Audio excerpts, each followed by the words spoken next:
task force is a group of individuals from the different agencies within our area. As of today, that command force is set up of members of the Sheriff's Office, Emergency Medical Services, the Fire Department, Moab Regional Hospital, Grand County School District, Grand County, Moab City, Moab Police Department, the National Park Service, and Utah Highway Patrol, as well as the Charter School.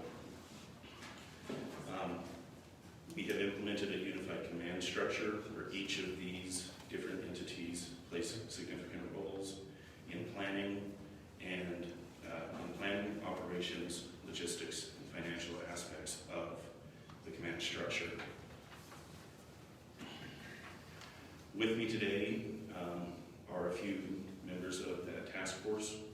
We have Taryn Kay from the school district, Chris Baird from the county, Joel Linares with Moab City, Carrie Ann Marinelli with the charter school, and Jen Sayoff with the hospital.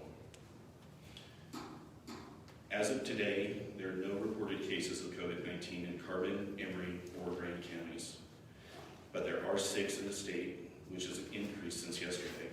These cases are located in Summit, Salt Lake, and Davis counties. So the goal of the task force is to help slow the spread of the coronavirus COVID-19 disease.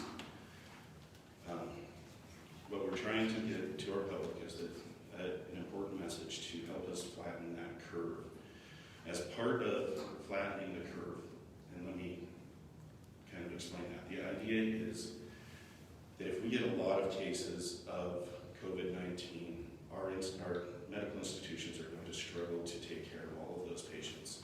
If we are able to slow down the spread of COVID-19, the medical institutions will be able to help keep up and provide necessary services to those people who become ill.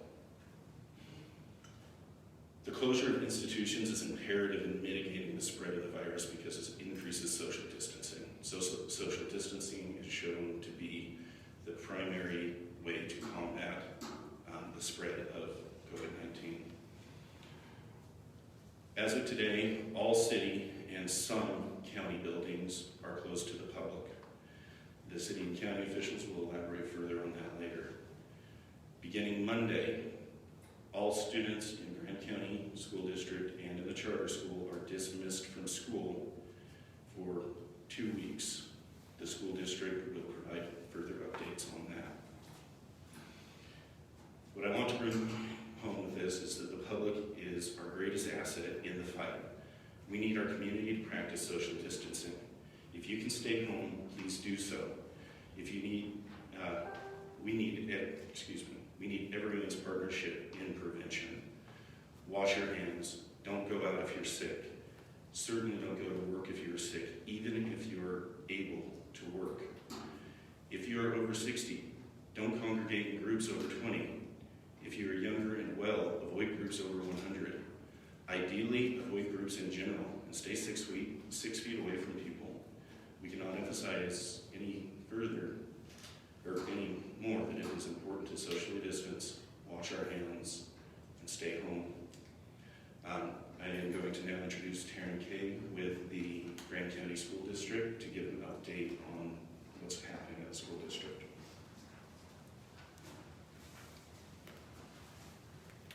Hello, my name is Taryn Kay. I'm the next superintendent for the school district and the superintendent actually in charge of handling the coronavirus situation. And the relevant information is that as of 4 o'clock today, Governor Herbert held a press conference with Superintendent of State Schools, Sidney Dixon, and they announced that effective Monday, schools across the state of Utah will be in a new term dismissal for 2 weeks. At the end of 2 weeks, they will reevaluate that, and either they will continue the dismissal or we will welcome students back. I know this is going to create many questions for parents, so just a few of the issues. The staff in the state for education has been given 2 days, Monday and Tuesday, for planning purposes. During that time, they will be planning the implementation of distance learning options for parents and students, and that will be operational by Wednesday. And during Monday and Tuesday, parents can expect to hear from their schools regarding picking up a Chromebook to use at home for the duration of the dismissal. Emory Telecom has today announced that any students or any family who doesn't have internet access already, they will provide free internet access and a free phone line through the duration of the school closure or the school dismissal. We really appreciate Emory for offering that. More details will be coming about that. We will have students who qualify for free and reduced lunch be able to come and pick up their lunches beginning Wednesday. We are also exploring ways to deliver lunches to perhaps bus stops, other mechanisms. We will provide more communication about that on Monday and Tuesday. No lunches will be available Monday or Tuesday, but beginning Wednesday we'll have that in place, and each school will be in contact with its parents on a regular basis to update you about anything that's happening. Please be assured that services for students with disabilities will continue. IEP meetings can still be held, special education testing can still occur, and we will be delivering instruction via electronic means so that instruction isn't disrupted for students. We are hopeful that the state will not require us to make up any of these days in the summer or during holiday times, and we feel if we provide rigorous enough education during this dismissal that they will honor that and these days will count. We are available and open for any questions or comments, so please email us, call us with any questions, and I will also be here at the conclusion to answer any questions. Thank you. I would like to now introduce Carrie Ann Marinelli, the director of Moab Charter School. Thank you, Taryn. I'm Carrie Ann Marinelli, the director of Moab Charter School. We echo what Grand County School District is doing to support our students during this time of a school dismissal that has been directed by Governor Herbert and State School Superintendent Cindy Dixon. Starting Monday, Tuesday, no students will be reporting for 2 weeks. We will provide distance learning, of which our school, that is a team, will be developing on Monday and Tuesday. So that stay tuned for an email and on Facebook for what we are planning to do with our school, but we will be providing services. Thank you. Next is Jen Sadoff of the hospital.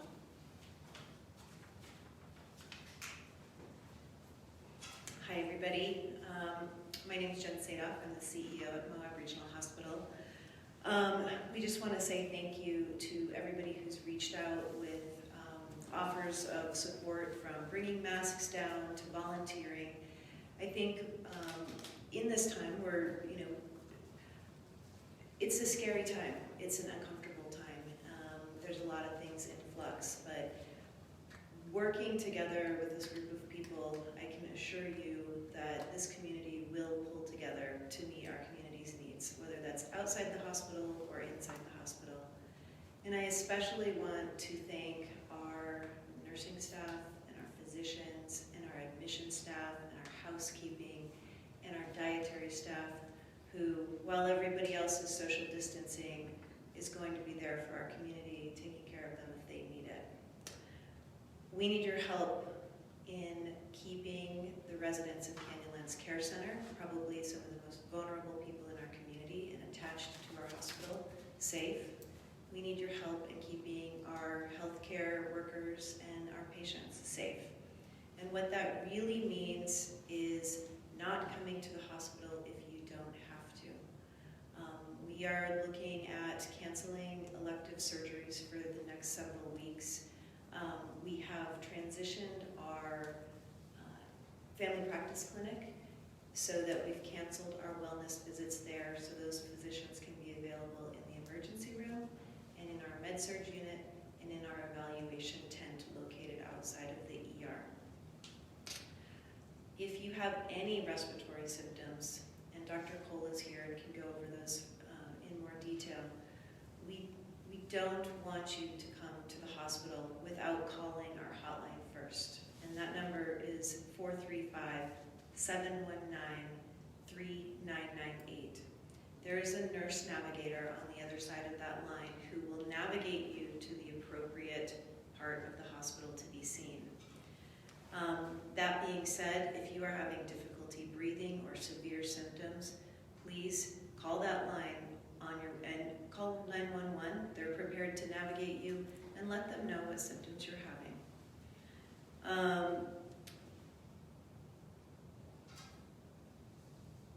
I think Dr. Cole will talk a little bit more about COVID-19 info in terms of signs and symptoms. We do want you to know that we will be limiting visitors to the hospital to see patients to 2 at a time. We are also limiting visitors to being over 18 years old.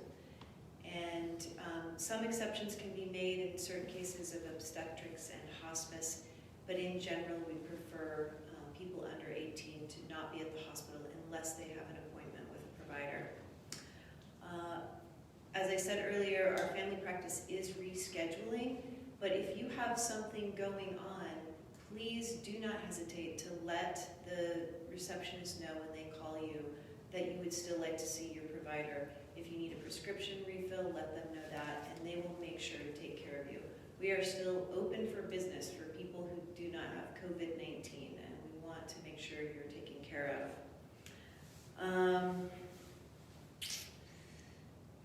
Other than that, we feel very ready for what is the possibilities ahead.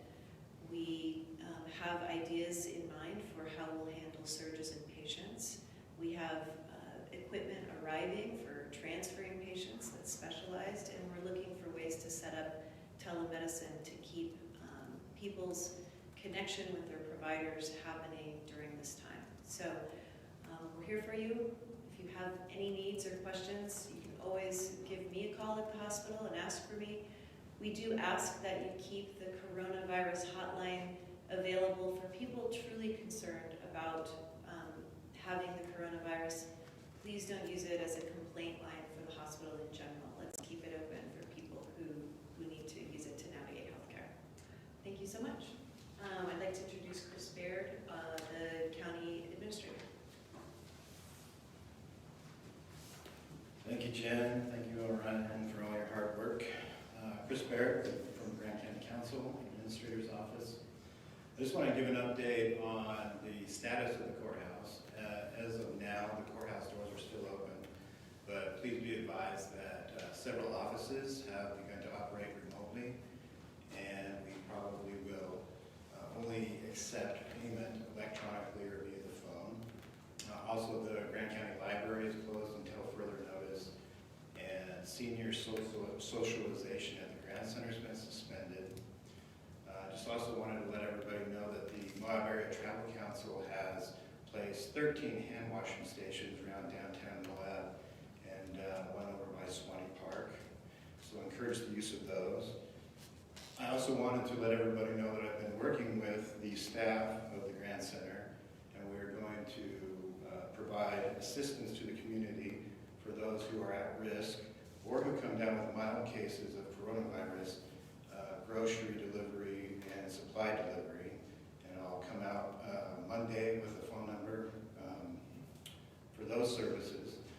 I think that it's important that we provide infrastructure to accomplish the mission of social distancing, and especially to make sure that those who contract COVID-19 are able to isolate themselves at home and recover without exposing anybody else. Thank you, and I'll invite Joel Linares from the city to speak. Thank you. I'm Joe Linares with the City of Moab and City Manager. I'd like to thank this group, this task force first. They've come together and their leadership has been great throughout this whole process. And I really want to thank Chris for getting ahead of it and being the lead initially and taking the reins when this needed to be brought forward. So at this time, City Hall is open for business, but it will be closed to the public. City staff will be in the building. We will be working. Numbers have been posted online. They've been posted in our window out front. You can call and make a phone appointment. You can still get a hold of anyone you need to within the city. We're still processing all of our applications and everything like we normally would. We're just not open to the public at the time. We're going to have a closed city hall structure. Our pool, the MARC, the MRAC, and the gym are currently closed, and they will remain closed through this process and through this task force. We will work with this group to evaluate that, and at a later time make a determination when it's proper for us to reopen those institutions. It is very important that we flatten out this curve and help Jen and the hospital not get overrun as we go forward, and we need to do our part to keep the numbers of groups of people down into small numbers, and we're going to do that by closing those facilities temporarily until we get more information at a better time it is for us to reopen them.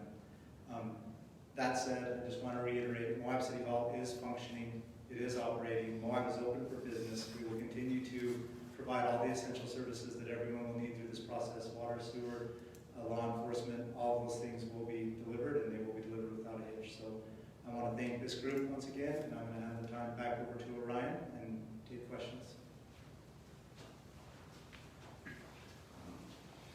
Before we take questions, I just want to reiterate that the health department's working hard on this. This whole team is working hard on it. The number of hours that have gone into these preparations over the last week, 2 weeks, are, I can't even count how many hours probably between all of us. So we're out there, we're working for you.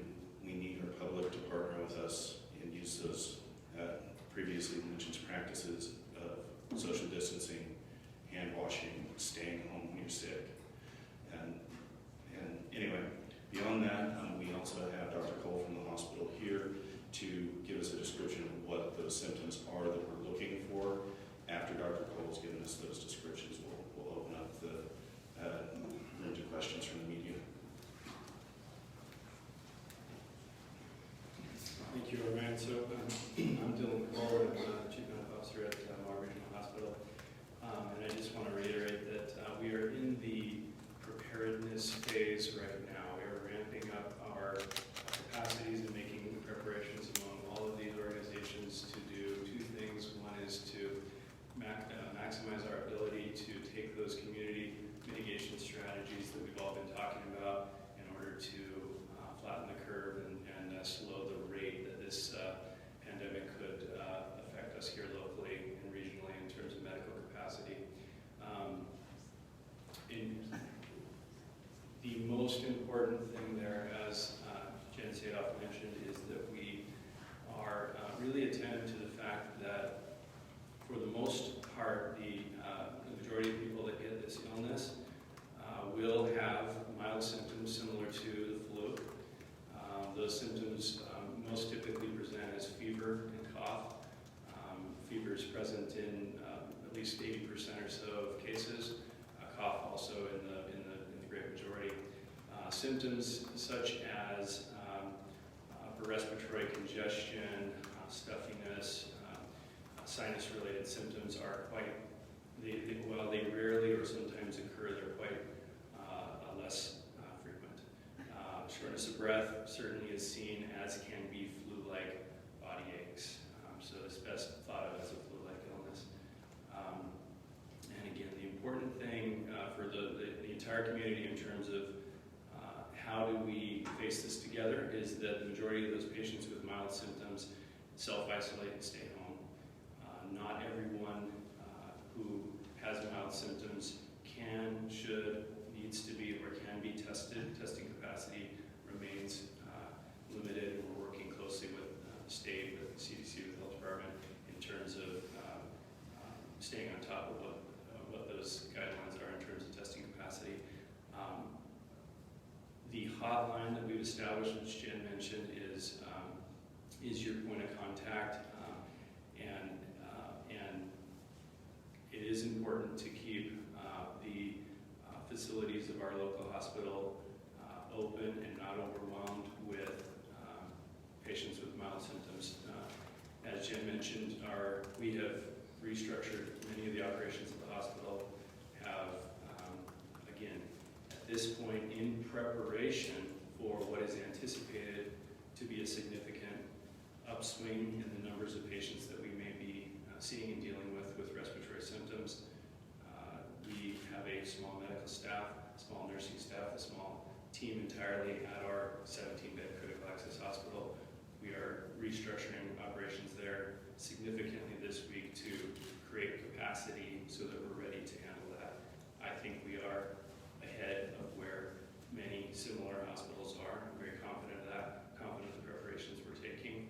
Nonetheless, we all know, if we're paying attention to the way this illness is affecting health systems in other parts of the world, in Europe, etc., that it can still become overwhelming. So the most important thing are the community mitigation strategies, keeping space, staying at home, self-isolating, etc. And we're happy to take questions.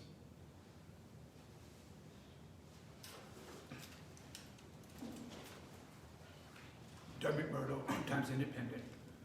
My question is, what threat to this goal of flattening everything out do all the tourists walking around town right now put on us? It's impossible to quantify what Repeat that the question. Can you repeat the question? Oh, can I repeat the Sure. The question is what additional risk does the tourism industry pose on our community having tourists come in from other areas, correct? And it's packed. It's packed. It's packed. Town is busy. It is certainly a concern of ours to have so many visitors from outside that we don't know where they're coming from and what they may be carrying as disease. That's another reason that we need to do this social distancing thing, try to avoid those busy places. With people comes disease, and it's easy to say that certainly tourism does increase our risk within our community. Carter with the Times Independent. This might be a question for Chris or for Joel. But there's state guidance right now against gatherings larger than 100 people. Are there currently any such guidance or regulations that specific to the city or county? And if not, might businesses and event planners expect such regulations from the city, county, or even health department? So at this point in time, there are no official requirements from the county, but we have been making recommendations to any future events. So I think that there's only one event that hasn't canceled that's imminent out at Building Man, which is near Green River, and I'm not sure of the status of that event at this point, but the rest of the events have canceled that are in the imminent future, a week or two out. Does that include Jeep Safari? No. So as my understanding, Jeep Safari has canceled their expo and their barbecues, but the trail rides are still anticipated. I think that Grand County is going to defer to the health department on the question of whether or not we should cancel any element of an event. And I would echo Chris on that. We also would defer to the health department and their leadership. We would also adhere to what the state's advising us to do, and the state lays down those guidelines. We would follow them. As of now, those guidelines are state guidelines. Depending on how things progress, there is the potential of an order from the health department to, that there's the potential of canceling events or requiring those social distancing guidelines that were put out by the governor. Many people are concerned about the car show coming up. I'm in direct communication with the coordinator of the car show. It's 6 weeks out. We had a conversation this morning about not canceling just yet, but seeing where things go in the next couple of weeks and reevaluating at that point. This is a question for the school officials. There are, plenty of kids who their primary source of food is from the school district, and with school being dismissed, will not have access to lunch, maybe breakfast. Does the school district, schools have anything that they have planned to do for redressing that? We do. We are still going to prepare lunches for all of the free and reduced lunch students, and that will be operational as of Wednesday. We just need the Monday and Tuesday to actually purchase the food because it's a whole menu change. If they had something like spaghetti planned, that doesn't travel well. And so we would do more a grab-and-go idea, which would be sack lunch. And we're working actually with our bus drivers, our transportation department, to potentially deliver those sack lunches to bus stops. We have FERPA regulations that would not allow us door-to-door delivery for student confidentiality purposes, but we are thinking maybe bus stops would be okay, and every student lives within walking distance of the bus stop by nature.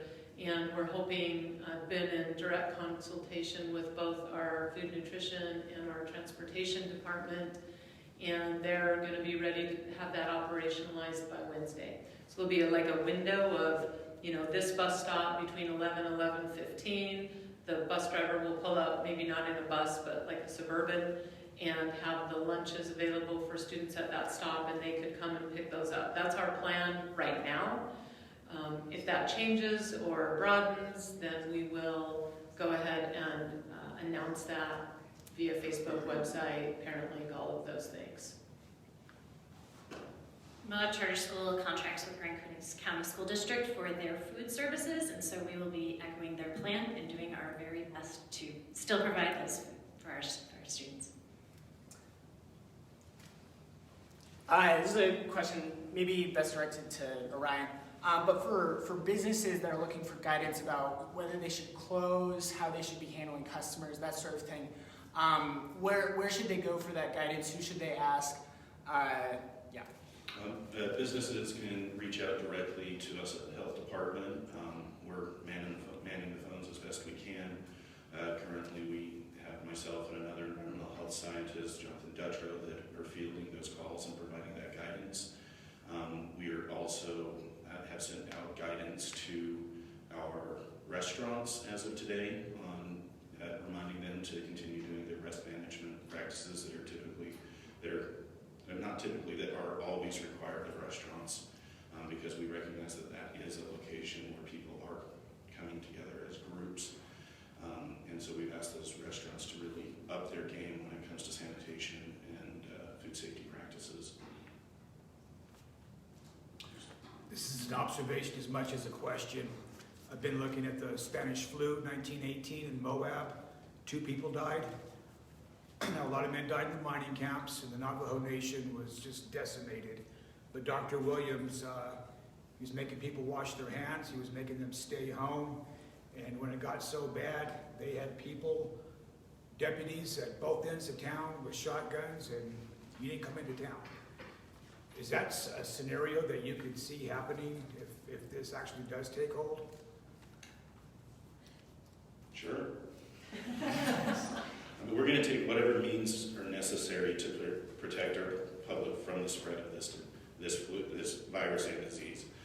And sometimes those measures can be very drastic. If you're to look at Title 26A, the powers and authorities of health departments, I think many people will be very surprised to understand the capability, the powers that we do have as a health department. We can, like we talked about, the canceling of mass gatherings can occur. We can quarantine people, we can isolate people. Those are extreme measures. For now, we want to work with our public in order to protect their safety. However, more drastic means could happen depending on the situation at hand. And everybody seems to think we have a magic crystal ball we can look into, but we're just doing our best to mitigate this. I think you guys have all done a great job. Thank you. Any other questions? Oh, yeah. I'm Yes. Megan McGuire with the Moab Sun News. Mostly for city and county officials, with this 2-week closure, both of you gentlemen have been pretty clear that most offices are going to be pretty much open for business but closed to the public. For this 2-week period, do you guys anticipate anyone being put on furlough or laid off or anything like that, or is it at least internally sort of business as usual? I'm not planning on furloughing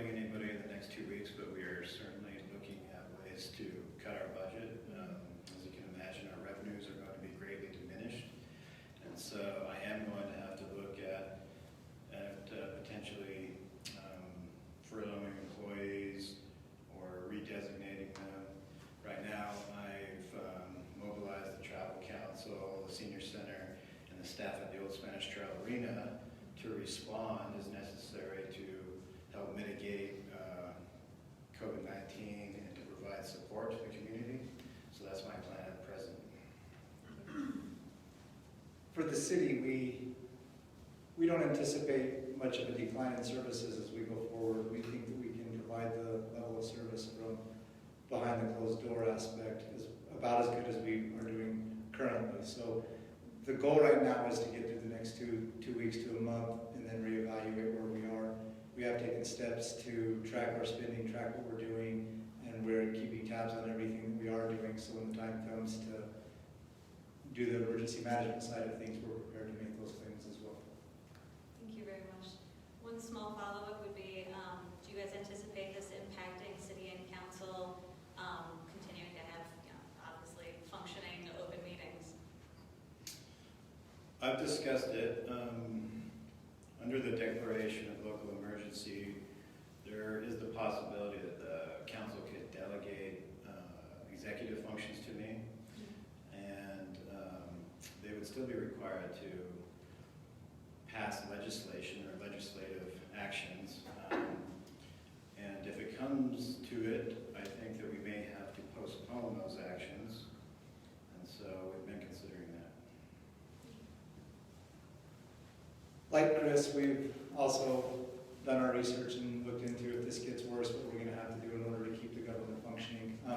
Currently at this time, we don't anticipate suspending those. We anticipate having meetings at this time. We'll see how that goes forward. We have the ability to broadcast, as does the county, so even if we were holding public meetings that were noticed to an empty room and everyone watched from home, then that would be a possibility. We have concerns if it got worse of even having some of our council members gather together. So as this goes further down, we'll reevaluate and we'll make decisions as appropriate.